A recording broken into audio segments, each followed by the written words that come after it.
Hello everyone, स्वागत है आपका आज के इस वीडियो सेशन में। आज के इस वीडियो सेशन में हम एचपी इकोनॉमिक सर्वे का चैप्टर नंबर 3 यहाँ पे डिस्कस करने वाले हैं। और चैप्टर नंबर 3 में हम बात करते हैं पब्लिक फाइनेंस की।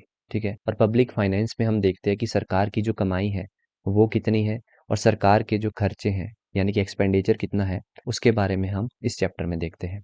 अब इस वीडियो पार्ट में हम क्या क्या चीज़ें डिस्कस करेंगे, इस तरह के कुछ क्वेश्चंस रहेंगे, साथ में ही फैक्ट्स हम देखेंगे। ठीक है, इसमें जो है मेन फोकस हम रखेंगे रेवेन्यू रिसीट्स और एक्सपेंडिचर पे। ठीक है, अब होता क्या है उसके ऊपर मैं थोड़ा सा इंट्रोडक्शन पार्ट यहाँ पे बना दूंगा, पर अभी के लिए आप थोड़ा सा ओवरव्यू ले लो। इस तरह से हम देखेंगे। ठीक है, नॉन टैक्स रेवेन्यू की हम बात करेंगे, ग्रांट्स इन एड की हम बात करेंगे। ठीक है, इस तरह का कुछ वीडियो सेशन रहने वाला है।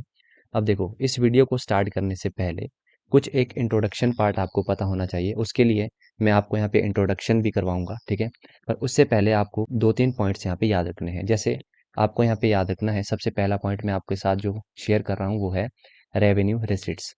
विद फैक्ट आपको डाटा याद रखना है कि टोटल रेवेन्यू रिसिट्स जो है वो कितनी है, 38,000। ठीक है, इसी तरह से टोटल एक्सपेंडिचर आपने याद रखना है कितना है, 53,413, 53,413। तो रेवेन्यू रिसिट्स आपने याद रखना है और एक टोटल एक्सपेंडिचर आपने याद रखना है। और एक मैं आपको बता रहा हूँ GSDP. Last video chapter number 2 में हमने बात की थी जीएसडीपी की, और जीएसडीपी आपने याद रखना है करंट प्राइस पे। अगर आपको याद होगा जीएसडीपी करंट प्राइस पे कितना था, 2,07,430। ये 3 पॉइंट्स आपको ज़रूर याद रखने हैं। एक, टोटल रेवेन्यू रिसीट्स कितना है, टोटल एक्सपेंडिचर कितना है, और जीएसडीपी करंट प्राइस पे कितना है, 2,07,430। ये जो जीएसडीपी है, इसी बेसिस पे आपके बहुत सारे फैक्ट्स आगे निकल के आएंगे। तो ये जो 3 पॉइंट्स आपको मैंने बताए, ये आपको याद रखना है। अब देखो, यहाँ पर आपकी कैलकुलेशन में ईजी कर देता हूँ। जैसे आपसे पूछा जाएगा कि रेवेन्यू रिसीट्स जो है वो जीएसडीपी का कितना परसेंट है, तो आपसे पूछा जाएगा रेवेन्यू रिसीट्स जो है वो कितना परसेंट है स्टेट जीडीपी का। तो किस तरह से हम कैलकुलेट करेंगे, टोटल रेवेन्यू रिसीट्स कितना है आपका, 38,000। ठीक है, तो 38,000 को हम जीएसडीपी से डिवाइड कर देंगे, और जीएसडीपी है कितना, 2,07,430। तो जब आप इसकी परसेंटेज निकाल के लाएंगे तो वो हो जाएगा 18.32%। तो आपके लिए देखो, यहाँ पर ये जो डाटा आपको यहाँ पे याद करना पड़ रहा है, ठीक है, ये आपका ऑटोमेटिकली निकल के आ जाएगा। बस आपको यहाँ पर ये दो तीन पॉइंट्स याद रखने हैं। ठीक है, आगे मैं साथ साथ आपको कवर करवाता जाऊंगा। तो अब हम थोड़ा सा इंट्रोडक्शन पार्ट देख लेते हैं। ठीक है, उसके बाद हम क्वेश्चंस को कंटिन्यू करेंगे। पर जिसने इंट्रोडक्शन पार्ट नहीं देखना है उनको मैं पहले ही क्लियर कर देता हूँ, आप उस पार्ट को स्किप करके आप डायरेक्ट वीडियो को यहीं से स्टार्ट कर सकते हैं। ठीक है, पर आपके भलाई के लिए मैं कह रहा हूँ कि आप इंट्रोडक्शन पार्ट भी ज़रूर देखिए, उसके बाद आप एमसीक्यूज पे आ सकते हैं। सबसे पहले हम एक ओवरव्यू ले लेते हैं कि पब्लिक फाइनेंस में एक्चुअल में हम देखते क्या है। तो पब्लिक फाइनेंस में हम दो चीज़ों की बात करते हैं। एक तो सरकार की कमाई कहाँ से है, ठीक है, उसके लिए हम देखते हैं रेवेन्यू रिसीट्स।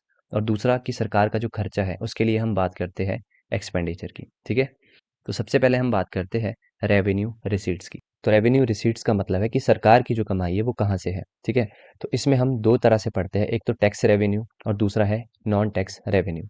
टैक्स रेवेन्यू में हमारे पास दो तरह के टैक्स होते हैं, एक तो डायरेक्ट टैक्स और एक इनडायरेक्ट टैक्स। देखो, डायरेक्ट टैक्स के अंदर कौन कौन से टैक्सेस आते हैं, जैसे इनकम टैक्स हो गया, ठीक है, कॉर्पोरेट टैक्स हो गया, वेल्थ टैक्स हो गया, गिफ्ट टैक्स हो गया, एस्टेट टैक्स हो गया, ठीक है, एक्सपेंडिचर टैक्स हो गया। और इनडायरेक्ट टैक्स की अगर हम बात करते हैं तो इसमें सेल टैक्स आता है, कस्टम ड्यूटी आ गई, एक्साइज ड्यूटी आ गई, सर्विस टैक्स हो गया। ठीक है, और एंटरटेनमेंट टैक्स भी किसके अंदर आता है, इनडायरेक्ट टैक्स। ठीक है, ये हमारे पास था टैक्स रेवेन्यू। इसी तरह से रेवेन्यू रिसिट्स का एक और पार्ट रहता है नॉन टैक्स रेवेन्यू। इसके अंदर देखो क्या क्या चीज़ें आती है। एक तो इंटरेस्ट रिसीट्स, ठीक है, प्रॉफिट्स एंड डिविडेंड, फिर फीस और फाइन्स भी। ठीक है, क्योंकि फीस और फाइन से भी क्या होता है, सरकार की कलेक्शन होती है। ठीक है, इसी तरह से एक्सटर्नल ग्रांट्स। देखो, दो चीज़ें होती है, एक होता है ग्रांट्स और एक होता है एड्स। तो इन दोनों में डिफरेंस हमें सबसे पहले पता होना चाहिए। देखो, ग्रांट्स का मतलब होता है कि जो भी हमें प्रिंसिपल अमाउंट मिलेगा, ठीक है, उसको हमारे को रिटर्न नहीं करना पड़ता, मतलब उसको वापस करने के लिए हम लाइबल नहीं रहते। ठीक है, ये मतलब होता है ग्रांट्स का। और एड्स का मतलब होता है जब हमें कोई ग्रांट मिलती है, ठीक है, जो भी हमें प्रिंसिपल अमाउंट मिलता है तो वो हमें विदाउट इंटरेस्ट पे करना पड़ता है, मतलब विदाउट इंटरेस्ट वो हमें लौटाना पड़ता है। तो एड्स में हमें प्रिंसिपल अमाउंट को रिटर्न करना पड़ता है, पर ग्रांट्स में एज सच जो प्रिंसिपल अमाउंट है वो हमें रिटर्न नहीं करना पड़ता। इसी तरह से देखो, हमारे पास जो रिसीट्स होती है वो दो टाइप्स की रहती है। एक तो हमने देखा अभी रेवेन्यू रिसीट्स, दूसरा हम बात करेंगे यहाँ पे कैपिटल रिसीट्स की। देखो, कैपिटल रिसीट्स के अंदर क्या क्या चीज़ें आती है, जैसे रिकवरी ऑफ लोन हो गया, ठीक है, क्योंकि लोन की जब रिकवरी करेंगे तो सरकार के पास क्या है, पैसा आएगा। इसी तरह से डिसइन्वेस्टमेंट, बोरोविंग्स हो गया, ठीक है, प्रोविडेंट फंड्स हो गया। अब देखो यहाँ पर एक चीज़ आपने याद रखना है कि जब कैपिटल रिसीट्स की हम बात करते हैं तो यहाँ पर या तो लाइबिलिटी आपकी बढ़ जाती है, ठीक है, या तो आपका जो एसेट है वो यहाँ पे कम हो जाता है। इसी तरह से अगर हम एक्सपेंडिचर की बात करें यानी कि खर्चे की बात करें तो एक्सपेंडिचर भी हमारा दो टाइप्स का होता है, एक होता है रेवेन्यू एक्सपेंडिचर और एक होता है कैपिटल एक्सपेंडिचर। दोनों में फ़र्क क्या है? रेवेन्यू एक्सपेंडिचर की जब हम बात करते हैं तो यहाँ पर ना तो कोई एसेट क्रिएट होता है, ना ही कोई जो लाइबिलिटी है वो रिड्यूस होती है। तो ये आपने पॉइंट ज़रूर याद रखना है। इसी तरह से कैपिटल एक्सपेंडिचर की जब हम बात करते हैं तो यहाँ पर या तो आपका कोई एसेट क्रिएट हो जाएगा, ठीक है, या आपकी जो कोई लाइबिलिटी है वो रिड्यूस हो जाएगी। जैसे कैपिटल एक्सपेंडिचर में हम एक एग्जांपल देखते हैं, जैसे कंस्ट्रक्शन ऑफ रोड या फिर ब्रिज या फिर कोई बिल्डिंग। बिल्डिंग में आपका मान लो जैसे अभी टेम्पल क्रिएट हुआ है ना, अयोध्या टेम्पल आपका क्रिएट हुआ है, तो वहाँ पर क्या है, सरकार ने पैसा खर्च किया है, पर कहीं ना कहीं वो एक एसेट क्रिएशन है, क्योंकि अब जो लोग हैं वहाँ पर दर्शन करने के लिए जाएंगे, जो कुछ भी वहाँ पर लोग चढ़ाएंगे, ठीक है, तो वो सरकार के लिए क्या होगा, एक तरह से इनकम है। तो इस तरह से कैपिटल एक्सपेंडिचर वो होता है जहाँ पर आपका खर्च करने के बाद कोई ना कोई जो एसेट है वो क्रिएट होता है, और जो आपकी लाइबिलिटी है, ठीक है, जो आपने खर्च किया है वो बाद में कहीं ना कहीं जाके रिड्यूस हो जाएगी, ठीक है। अब कुछ एक एग्जांपल्स हम इसके देखते हैं, जैसे payment of interest, payment of salaries and pensions, ये किसके अंदर आ रहे हैं, रेवेन्यू एक्सपेंडिचर। और ग्रांट्स एंड सब्सिडीज, अब देखो जैसे आप पेंशन या सैलरी देते हो तो इससे आपका कोई एसेट क्रिएट नहीं हो रहा, ठीक है, ना ही कोई जो आपकी लाइबिलिटी है वो रिड्यूस हो रही है, तो ये किसके अंदर आते हैं, रेवेन्यू एक्सपेंडिचर। इसी तरह से एजुकेशन एंड हेल्थ सर्विसेज और डिफेंस, ठीक है। इसी तरह से अगर हम कैपिटल एक्सपेंडिचर की बात करते हैं तो इसमें कंस्ट्रक्शन ऑफ रोड बिल्डिंग्स, है ना, purchase of land and machineries, investment in shares, loans to states and foreign government, repayment of loans, तो ये सारे किसके पार्ट है, कैपिटल एक्सपेंडिचर। तो यहाँ पर बस आपको जनरल सा आइडिया लेना था। वो जनरल सा आइडिया क्या था, जैसे हम पब्लिक फाइनेंस पढ़ते हैं तो स्टेट के पास कमाई कहाँ से होती है, ठीक है, यानी कि रेवेन्यू सरकार के पास कहाँ से आता है, और दूसरा हम यहाँ पे बात करते हैं सरकार के खर्चे की यानी कि एक्सपेंडिचर। तो ये हमने यहाँ पे जनरल सा ओवरव्यू लिया था। जैसे रेवेन्यू रिसीट्स की हम बात करते हैं तो दो टाइप्स की हमने देखी थी, एक तो रेवेन्यू रिसीट्स, ठीक है, और दूसरा हमने देखा था यहाँ पे कैपिटल रिसीट्स। इसी तरह से एक्सपेंडिचर भी आपके दो टाइप्स का है, एक रेवेन्यू एक्सपेंडिचर और एक है कैपिटल एक्सपेंडिचर। तो बस इतनी सी नॉलेज हमने यहाँ पे देखी थी। और रेवेन्यू रिसीट्स भी हमने दो टाइप्स का देखा था, एक तो टैक्स रेवेन्यू रिसीट्स, ठीक है, और दूसरा नॉन टैक्स रिसीट्स, ठीक है। इस तरह से हमने एक जनरल सा ओवरव्यू लिया। अब जब आप आगे टर्म्स इस तरह की देखेंगे तो आपको कंफ्यूजन देखने को नहीं मिलेगा। तो स्टार्ट करते हैं हम question number first. What is the percentage of state revenue receipts to GSDP for financial year 2023-24? यहाँ पर पूछा गया है वित्त वर्ष 2023-24 के लिए जीएसडीपी में राज्य राजस्व प्राप्तियों का कितना प्रतिशत है। तो इस क्वेश्चन में आपसे क्या पूछा गया है, देखो जो रेवेन्यू रिसीट्स है वो स्टेट जीडीपी का कितना है, यानी कि जीएसडीपी का वो कितना परसेंट है। तो अभी हमने बात की थी रेवेन्यू रिसीट्स कितना था, 38,000, ठीक है। तो इस रेवेन्यू रिसीट्स को आप स्टेट जीडीपी से डिवाइड कर लो, कितनी थी, 2,07,430। तो जब आप इसकी परसेंटेज निकालेंगे तो ये कितनी आ जाएगी, 18.32%। क्लियर। तो इसका राइट आंसर क्या हो जाएगा, ऑप्शन नंबर बी। अब या तो आप देखो डायरेक्ट फैक्ट रट लो कि टोटल रेवेन्यू रिसीट्स कितना है, 18.32%, और इसका अल्टरनेट क्या हो सकता है, आप इस डेटा को याद कर लो 38,000, और जीएसडीपी जो था वो आप याद कर लो, ठीक है। इसी तरह से अगर आपसे 2021-22 का पूछ लिया जाए तो 2021-22 में ये परसेंटेज कितनी थी, 21.67%। इसी तरह से एक्सपेंडिचर की भी हम बात कर लेते हैं। एक्सपेंडिचर की अगर हम बात करें तो टोटल एक्सपेंडिचर कितना था, 53,413। टोटल रिसिप्ट्स कितनी थी, 38,000, और टोटल एक्सपेंडिचर कितना है, 53,000, ठीक है। तो यहीं पर ही हमें डेफिसिट्स भी देखने को मिलता है, आगे हम बात करेंगे। अभी के लिए याद रख लो एक्सपेंडिचर कितना है, 53,413। परसेंटेज किस तरह से निकालेंगे, 53,413 को हम स्टेट जीडीपी से डिवाइड करेंगे, 2,07,430। जब आप इसको कैलकुलेट करेंगे, इसकी परसेंटेज निकालेंगे, तो परसेंटेज में जो आपके पास टोटल एक्सपेंडिचर आएगा टू स्टेट जीडीपी वो कितना आएगा, 25.75%। तो इस तरह से आप कैलकुलेट कर सकते हैं। Moving to next question number 2। What is the total committed expenditure as percentage of GSDP for financial year 2023? इस क्वेश्चन में देखो आपसे क्या पूछा गया है कि जो टोटल कमिटेड एक्सपेंडिचर है वो कितना परसेंट है स्टेट जीडीपी का। तो यहाँ पर आपने एक डेटा याद रखना है, सबसे पहले आप याद रख लो टोटल कमिटेड जो एक्सपेंडिचर है वो कितना है। तो टोटल कमिटेड एक्सपेंडिचर है 30,000, ठीक है। तो 30,000 को आप GSDP से डिवाइड कर लो, और GSDP है कितना, तो 30,000 डिवाइडेड बाय 2,07,430। बहुत बार हम इस डेटा की बात करेंगे, स्टेट जीडीपी की, ठीक है। तो इसकी जब आप परसेंटेज निकाल के लाओगे तो ये आ जाएगी 14.66, ठीक है। तो इसका राइट आंसर क्या हो जाएगा, ऑप्शन नंबर डी। अब इसी तरह से कुछ एक फैक्ट्स मैं आपको बता रहा हूँ, देखो टोटल स्टेट जीडीपी कितना है, 2,07,430, बहुत बार डिस्कस कर लिया। एक्सपेंडिचर भी हमने डिस्कस कर लिया, 53,413। अब हमने जो इंट्रोडक्शन पार्ट देखा था उसमें हमने बात की थी, जो एक्सपेंडिचर होता है वो दो तरह से होता है, एक तो रेवेन्यू एक्सपेंडिचर, ठीक है, और दूसरा कौन सा रहता है, कैपिटल एक्सपेंडिचर। अब यहाँ पर हम बात करते हैं कि टोटल एक्सपेंडिचर कितना था, 53,413, ठीक है। इस 53,413 में से रेवेन्यू एक्सपेंडिचर कितना है, तो रेवेन्यू एक्सपेंडिचर आपने याद रखना है 42,704। कितना है, 42,704। तो यहीं पे अगर हम परसेंटेज निकाल दें तो मतलब revenue expenditure over total expenditure, इसकी अगर हम परसेंटेज निकालें तो कितनी आती है, 79.9%, ठीक है। इसी तरह से जो कैपिटल एक्सपेंडिचर है वो कितना है, 5,202, 5,202, ठीक है। तो इसकी परसेंटेज अगर हम निकालें तो अराउंड आएगी 9.2% समथिंग। आप कुछ एक पोर्शन डेटा का याद कर लो, परसेंटेज आप खुद से निकाल सकते हो, ठीक है। इस तरह से आपने इसको देखना है।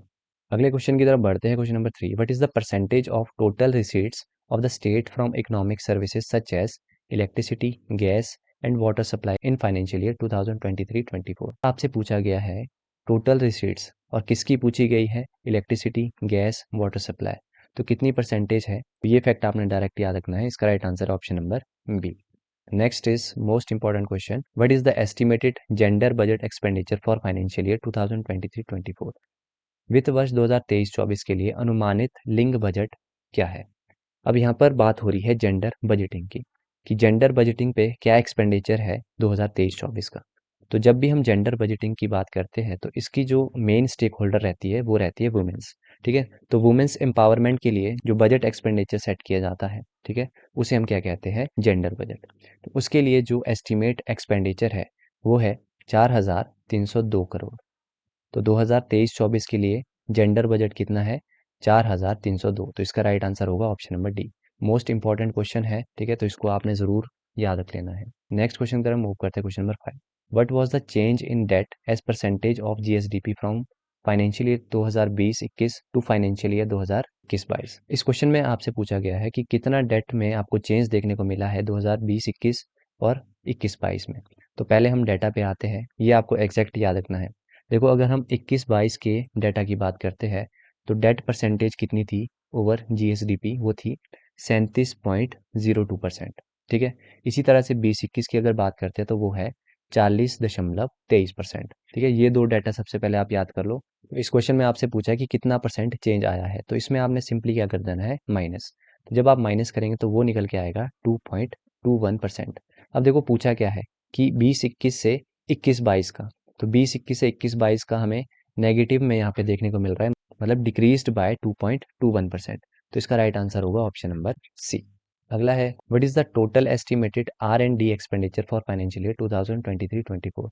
इस क्वेश्चन में आपसे पूछा गया है कि रिसर्च और डेवलपमेंट के ऊपर कितना एक्सपेंडिचर सेट किया गया है 2023-24 के लिए। देखो आर एंड डी एक्सपेंडिचर में हमारे को दो अकाउंट्स देखने को मिलते हैं, एक तो रेवेन्यू अकाउंट और एक कैपिटल अकाउंट। इंडिविजुअली भी आपसे क्वेश्चन पूछ सकते हैं कि आर एंड डी मतलब रिसर्च एंड डेवलपमेंट के ऊपर रेवेन्यू अकाउंट में कितना एक्सपेंडिचर खर्च किया गया है, तो तब आपका आंसर होगा 1,024 करोड़, ठीक है। पर यहाँ पर ओवरऑल टोटल एस्टीमेट की बात हो रही है, तो आपको revenue account plus capital account को ऐड करके इसका आंसर करना पड़ेगा। तो आप पहले फैक्ट याद रख लो, रेवेन्यू अकाउंट में है 1,024 और कैपिटल अकाउंट में कितना एक्सपेंडिचर है, 93.21 करोड़। तो जब आप इसको ऐड करेंगे it will comes out 1117.21 crore, ठीक है। तो इसका राइट आंसर होगा option number C. Next question is question number 7, tax revenue estimated for financial year 2023-24। वित्त वर्ष 2023-24 के लिए कर राजस्व का अनुमान क्या है। तो यहाँ पर आप पहले फैक्ट पे आ जाओ, यहाँ पर बात करते हैं हम टैक्स रेवेन्यू की। अब देखो टैक्स रेवेन्यू में जो है वो सेंट्रल शेयर भी इंक्लूड होता है, ठीक है। तो अगर हम 23-24 की डाटा की बात करते हैं तो टोटल टैक्स रेवेन्यू कितना है, 21,504। कितना है, 21,504। वहीं 22 और 23 के फाइनेंशियल ईयर की जब बात करते हैं तो कितना है, 18,750। तो आपने यहाँ से ये वाला डाटा याद रख लेना है। तो इसका राइट आंसर होगा ऑप्शन नंबर ए। अब इसी तरह से देखो क्या क्वेश्चन आपसे पूछ सकते हैं कि टैक्स रेवेन्यू जो है वो कितना परसेंट है स्टेट जीडीपी का।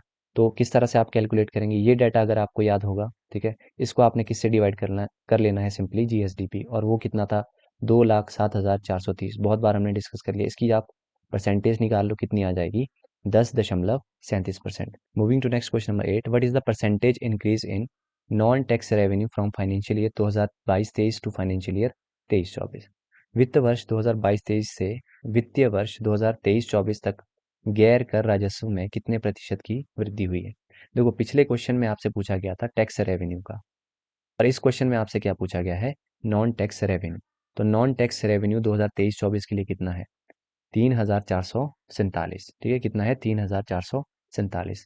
वहीं अगर कंपैरिजन करें टैक्स रेवेन्यू के साथ जो हमने पिछले क्वेश्चन में देखा था, तो टैक्स रेवेन्यू कितना था, 21,504। तो इस तरह से हमने रिवीजन भी कर लिया। ठीक है, अब यहाँ पर देखो इस क्वेश्चन में क्या पूछा गया है कि कितना परसेंटेज इंक्रीज आपको देखने को मिला है।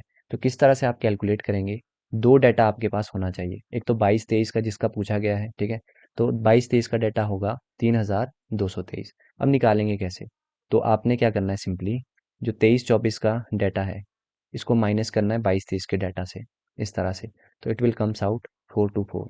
ठीक है, इस तरह से कुछ निकल के आएगा। अब आपने क्या करना है, प्रीवियस फाइनेंशियल ईयर से इसको डिवाइड कर लेना है, ठीक है, और मल्टीप्लाई कर देना है 100 से। तो इस तरह से जब आपकी परसेंटेज निकल के आएगी, ये आएगी 14.02%। तो इस तरह से इसका राइट आंसर होगा ऑप्शन नंबर ए। तो आपने इन दोनों के डाटा को माइनस किया है, ठीक है, और आपने जो प्रीवियस वाला फाइनेंशियल ईयर है उसको कंसीडर करके चलना है, ठीक है, जो कि था यहाँ पे 3023। और इसी तरह से आपसे और क्या क्वेश्चन बन सकता है, आपसे पूछ सकते हैं कि नॉन टैक्स रेवेन्यू जो है वो कितना परसेंट है जीएसडीपी का। तो वही प्रोसीजर है, 3447 को आपने डिवाइड कर देना है स्टेट जीडीपी यानी कि 2,07,430 और गुना कर देना है 100 से। तो कितना आ जाएगा, 1.66। Moving to next question number 9, what is the absolute reduction in grant in aid from financial year 2022-23 to financial year 2023-24। यहाँ पर आपसे पूछा गया है कि कितनी रिडक्शन जो है आपको देखने को मिलती है ग्रांट्स इन एड में। देखो इस बार की जो ग्रांट इन एड है वो कितनी है, सबसे पहले तो ये याद रख लो, 13,049। इसी तरह से 22-23 में जो ग्रांट इन एड थी वो कितनी थी, 17,172। तो सीधा सीधा आपको यहाँ पे देखने को मिल रहा है कि यहाँ पर हमें रिडक्शन देखने को मिल रही है। और कितनी रिडक्शन हमें देखने को मिल रही है, 4,123। आपको सिंपली इन दोनों को माइनस कर देना है, ठीक है। तो इस बार की जो ग्रांट इन एड है उसमें हमें रिडक्शन देखने को मिलती है, तो इसका right answer option number A. इसी तरह से आपसे क्वेश्चन पूछ सकते हैं कि ग्रांट इन एड जो है वो कितना परसेंट है स्टेट जीडीपी का। तो इस तरह से आप कैलकुलेट कर लो, ग्रांट इन एड कितनी है, 13,049, स्टेट जीडीपी कितना है, 2,07,430। ठीक है, इसको आपने परसेंटेज में निकालना है, तो इसको जब कैलकुलेट करेंगे इट विल कम्स आउट 6.29%। तो ये डाटा आपको देखो यहाँ पे याद नहीं करना पड़ेगा, तो इस तरह से आप निकाल सकते हो। तो आपको बस सिंपली थोड़ा सा डाटा याद करना है और बाकी आप खुद ही निकाल सकते हैं। अब कुछ सीधे सीधे फैक्ट्स आपके लिए इंक्लूड किए हैं, जो इन डाटा को याद कर सकता है उनके लिए ये बेस्ट है। जैसे आपसे क्वेश्चन पूछा जाएगा कि रेवेन्यू रिसीट्स जो है वो स्टेट जीडीपी का कितना है, तो कितना है, 18.32%। और निकलेगा कैसे ये, रेवेन्यू रिसीट्स कितनी थी, 38,000। ठीक है, 38,000, और स्टेट जीडीपी का पूछा है, तो स्टेट जीडीपी कितनी थी, 2,07,430। तो इसको आप सिंपली 100 से मल्टीप्लाई करेंगे तो इसकी जो परसेंटेज है वो निकल के आएगी 18.32%। तो इस तरह से ये वाला डाटा आपका कैलकुलेट होगा, ठीक है। इसी तरह से टैक्स रेवेन्यू का आप निकाल सकते हैं, जो डायरेक्ट याद कर सकता है वो डायरेक्ट याद कर लो। इसी तरह से जैसे हमने ग्रांट इन एड अभी अभी बात की थी, ठीक है, ये भी हमने अभी कैलकुलेट किया था, इस तरह से हम इसको निकाल सकते हैं। तो इन फैक्ट्स को आप यहाँ पे लिख सकते हैं। तो ये था हमारा चैप्टर नंबर 3। मैक्सिमम जो पोर्शन है चैप्टर 3 का वो हमने कवर कर लिया। उम्मीद करता हूँ आपको वीडियो अच्छा लगा होगा। वीडियो पसंद आया है तो वीडियो को लाइक करिएगा, चैनल पे नए हो तो चैनल को सब्सक्राइब करिएगा। तो मिलते हैं नेक्स्ट वीडियो में, टिल देन बाय बाय।